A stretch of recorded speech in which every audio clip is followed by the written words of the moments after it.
7 months after launching from Florida's Cape Canaveral, NASA's Perseverance rover completed a space journey of nearly 500 million kilometers to the surface of Mars. The mission ahead? To search the red planet for signs of ancient life. For now, NASA scientists like Lori Glaze are breathing a sigh of relief after the perilous landing. It is definitely the most dangerous thing we have to do, and the most challenging thing is entering the Mars atmosphere.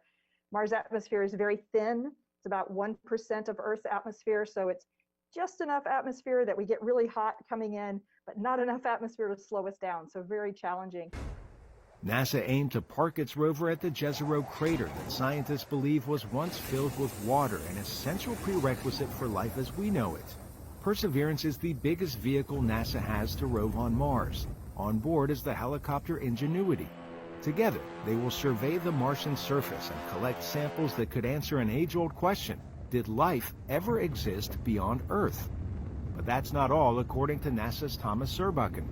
What's so exciting about this, it's not only the landing and the investigations, which is the search for extinct ancient life from a time where life arose on Earth. If everything goes exactly like we hope, late in the 20s, we're going to go pick up the samples this vehicle is collecting and bringing it back to Earth for the first round trip to the planet Mars. Perseverance is scheduled to spend at least 1 Martian year or 2 Earth years exploring the landing site region of the ancient river delta in a lake that once filled the Jezero crater. Arash Arabasadi, VOA News.